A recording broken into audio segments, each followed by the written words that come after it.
I teach the pronunciation hybrid, and just a little information about my course. My course is ideally for students who are in levels 3 through 6, and every quarter I get a couple of students who are also taking ABE or GED classes. The course runs in the entire 12 weeks of the quarter. It's set up schedule-wise so that we meet 2 days a week, 2 afternoons a week for 2 hours at a time, and in a traditional classroom setting, me in the front, them in the back. And then they spend 4 hours online using Angel to do the online portion of the course. And the students themselves select to come into the class. They're not like told they have to come into my class. A lot of them are simultaneously taking a regular 3-hour ESL class every day, plus my class. Some of them only take my class. A few of them might be taking 2 hybrid classes at the same time and not a regular level 3 or level 4 class, for example. Right now, the goal is to have approximately 20 students in the class. Right now, my class has, I think, 26 or 27. And then they'll drop out. Some will drop out eventually by the end of the 12 weeks, and I'll probably hover close to that 20 mark by the time we get there. The course itself is your basic pronunciation. I take the sound system in English. I've divided it into 2 parts, vowels and consonants. I have a syllabus designed to teach the vowel sounds 1 quarter and the consonant sounds the 2nd quarter, because I find a lot of students repeat. And there's really so many sounds and so much you can do that I feel it benefits the students to have it spread out, rather than have it be a kind of, how many sounds can we cram into 12 weeks, let's spread it out. And I think that works. And just because we're focusing on vowels does not mean we're neglecting consonants. I mean, they're all part of words. I think that I was asked here today mainly because you want to see how this can be done on the computer. And I think in class, it's fairly self-explanatory. I introduce sounds to them. I prepare handouts for them. I don't use a textbook. I introduce concepts related to pronunciation, such as what is a syllable, what is syllable stress, linking, thought groups, rhythm, intonation, and we do activities around those ideas. And then they go online and they're supposed to practice online. And so what I really want to show you is some of the types of exercises that they can do online. Because in setting up the Angel portion, my concern was, what can I put on Angel that's going to be motivating enough to have them go back to it all the time? So I have the luxury of having most of our students who are in regular ESL classes already are familiar somewhat with computers, because our students, most of our levels, spend 2 hours a week in a computer lab. So they are familiar with the mouse. I don't have to teach them those kind of basic skills like the previous speakers were talking about. So the first week of the quarter, we are only in the lab. There's no online assignments. So we spend 2 class days in the lab for the sole purpose of teaching them how to use Angel and how to do the assignments that are in Angel. So one of the things we do the first day is I teach them how to log into Angel, how to find our class. I teach them, this looks odd, and I'm not sure how to fix it. But anyway, I teach them what the components are in the, on the course page. You can see where I post announcements here. This is the weekly, so these are the weekly assignments. They can see what's been assigned and what's due. Here is the course email where they can communicate with me. We have a discussion forum, and right here we have links they can go to view videos or see exercises that we have actually already done prior to them being posted here. On that first day, what I really focus on with them is, first of all, how to use the Angel email. Because in order for the online portion to work, they have to be able to communicate with me about the problems they're having with technology, the problems they have understanding directions on the computer, etc. So in class, they all have to send me an email through Angel. Then they have to send an email to the person sitting next to them. And that person has to respond, and they have to check that. And so we do this in class so that I can walk around and make sure everybody is able to find everything. And that works fairly well. Then we go into the lessons, and I show them how they're going to find their assignment. Now what you're looking at here is my page, so you see that I have divided my course into weeks. If they click on any week, that will open up their online assignments. The student does not see the entire quarter. All the student sees, oh, don't go away. Sorry. All the student sees is 1 week at a time. And, oops, I heard it, And the purpose for that is, and they're told this in that first week when we're in the lab, that all of the assignments will appear every Tuesday. They will have 1 week to complete all of the assignments for that week, and all of the assignments will disappear the following Tuesday. They can no longer be viewed, they can no longer be submitted after that second Tuesday. And then that second Tuesday, the next week comes up, and then they have a week. So, and I did that because they're doing this on their own time, so they have 1 week to learn to manage their time, which is a skill in itself.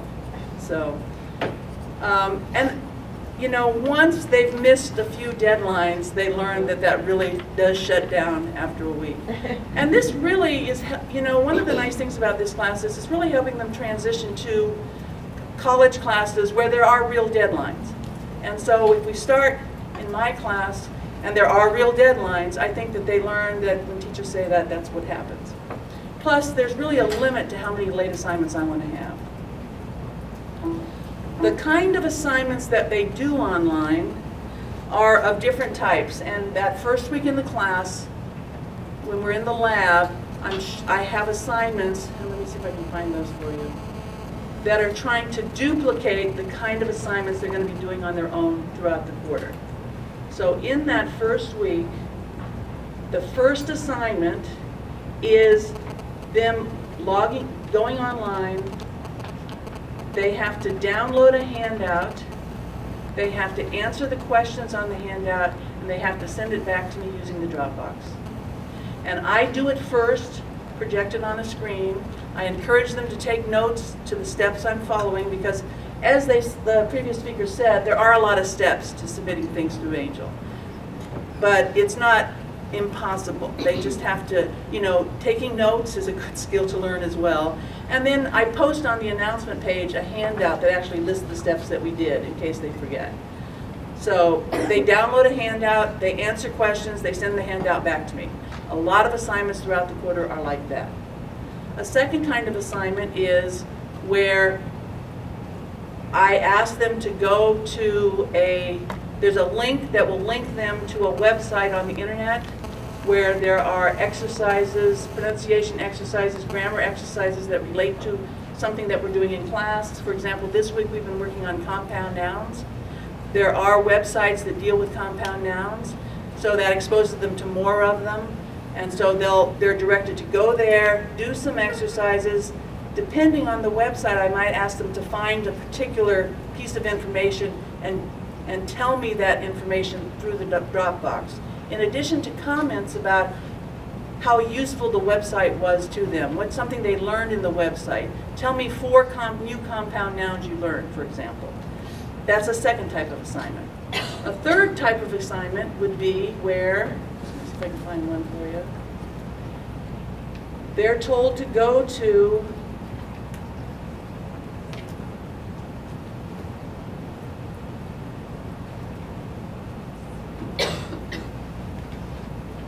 okay, this is not working the way it does on my computer at home, but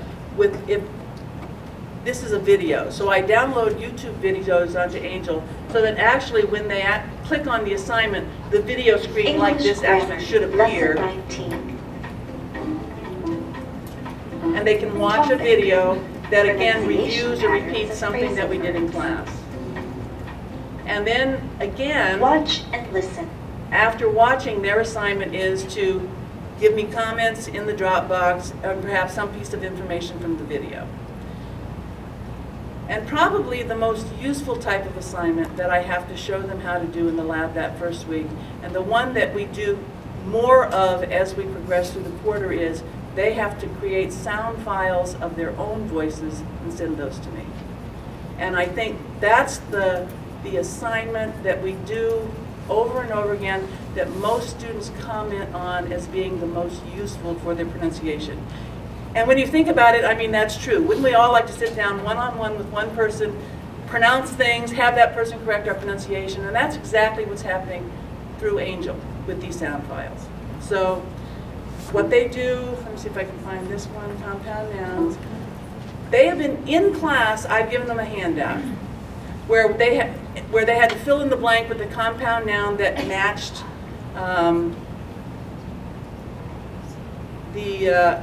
that matched the rest of the sentence. For example, Saturday and Sunday are called the weekend.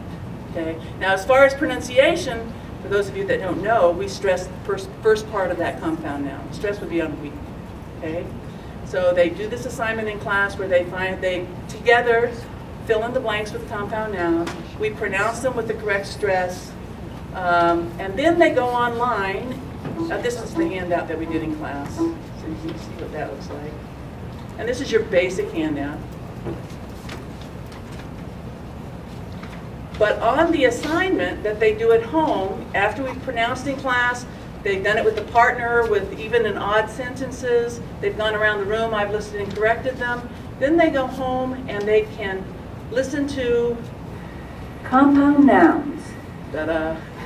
Me again. Juice made from oranges is called orange and juice. I'm reading the sentences that were on the handout, that we've done in class. Saturday and Sunday. And their assignment is then to record their own voices saying just the compound nouns.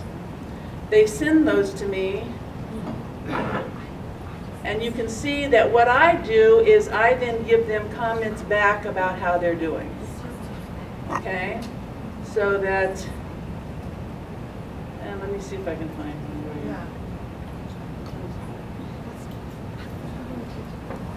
They send me recordings, like this one. Whoops. I love computers. Things pop up. I don't even know what this is. Juice made from oranges is called orange juice. Ooh, good. Saturday and Sunday I usually refer to as the weekend. And you can see she's exaggerating it, which I want her to do. Put the sunny head in the left in order to hear sound well.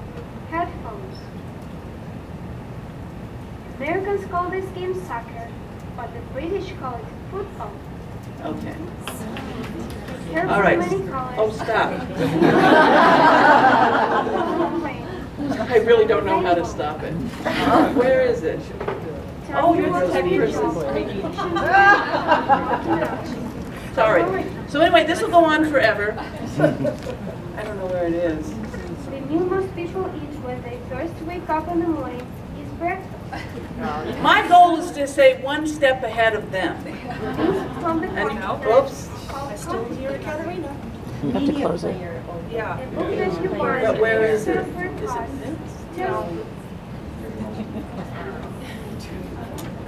Set of programs. Oh, there it is. Yeah. Oh, you're good. You can just follow me around. She's still talking. You can just Closing it didn't work. Yeah, you can can mute it. Oh, let's do that. Yeah. There you go. Okay. Great. I've never had to do that before. You don't really want to mute your students in a pronunciation class. Okay, so, and what you can see is I then send them back comments like the ones you see here. I indicate, you know, the words that had trouble. I might comment on what they're doing right, what they're doing wrong. My comments tend to be relatively short because I have so many students and so many recordings. I give a point value to each of my assignments, even though we're not grading them here. But some of them are very motivated by points, so that works.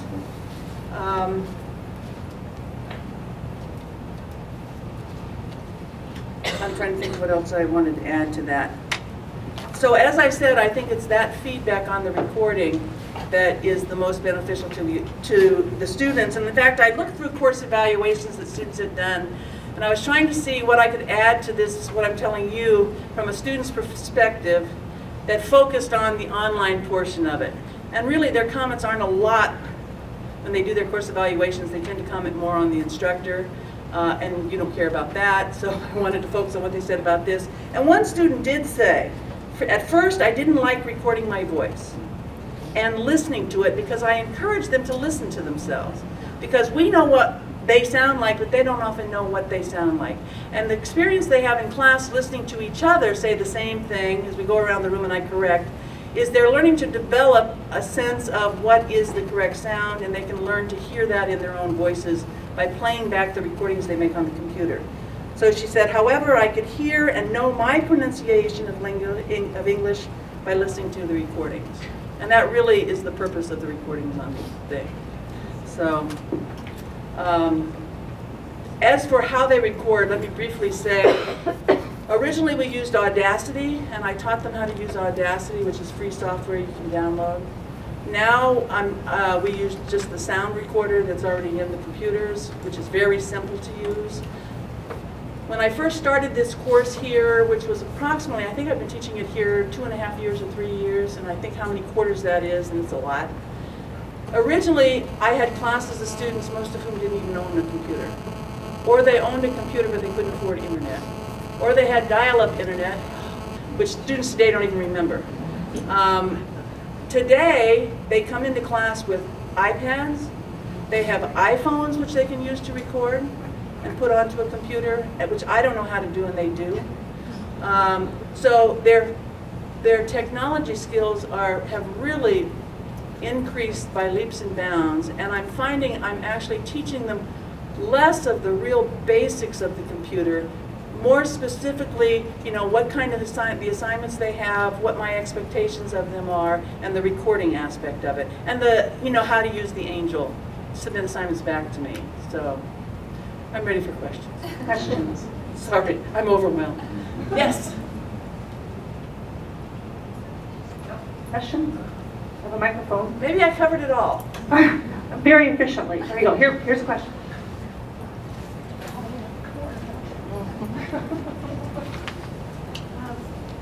Can you compare Angel with the ones before? I mean, Canvas. Canvas, yeah. Oh! Can we Oh, I'm compare glad you asked contrast? that. I happen to be taking not one, but 3 online Canvas courses so that I can learn Canvas, because Renton Tech is going to Canvas in, I think, fall of 2014. My personal experience so far, I would really like to stick with what I know.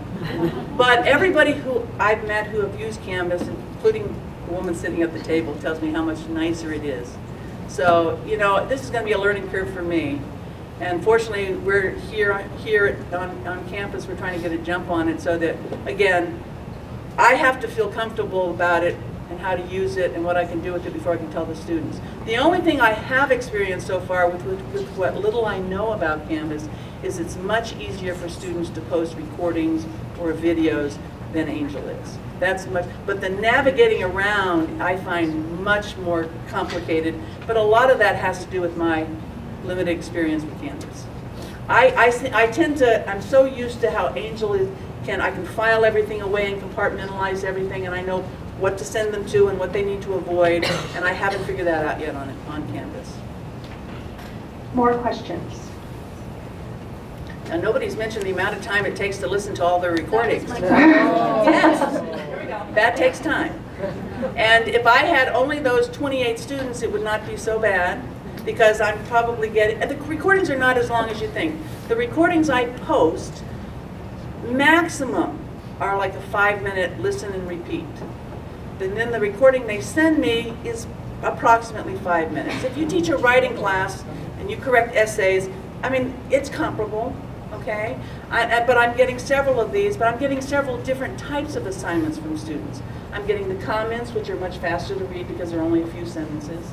But it is the recordings that's time-consuming. Not so time-consuming for me to put my comments back to them, because I've sort of developed a shorthand for how to do that. But since that is the one thing they care about, because that's the one thing they comment on in class, you said on Angel that blah, blah, blah, blah, blah. So they are reading those and paying attention to those, but it's time-consuming. Part of my difficulty is I teach one course here and I teach 2 pronunciation classes elsewhere. So I'm getting like 75 of these. So, but if it were the one, it really isn't as time-consuming, any more time-consuming than teaching writing 101. I have a question about that. I really like what you've done here. I think it's great. Do the students ever do a peer review with the listening? I mean, would that be a helpful way You mean to listen to each other? listen to each other and then do a peer evaluation? Or No, and I've actually tried to incorporate the discussion forum on a weekly basis where they can talk, not orally, but they can write about, make comments about what they think about syllables, can talk about their own language and compare it with the things they're learning about in English. And the difficulty with the discussion forums is the students really don't like to write that much. And so they haven't, and I'm not grading that, and I don't want to push that because I don't want to turn the course into a writing course. But that would be the vehicle by which there could be more communication between the students. And honestly, if Canvas is what everybody says, and it is so easy to record, that could be an audio dialogue in the future, more so than writing comments, which might encourage them to do it more. What I have done in terms of review is I've had them go to websites and actually fill out a review form where they comment on would they recommend this website to another student and why, and that makes them tune into what they're doing on the website more, and then we do share those so that they know what websites other people liked and why. And there's a lot on the internet for pronunciation. A lot of it is quite good, and there's a lot of it that's like, ooh.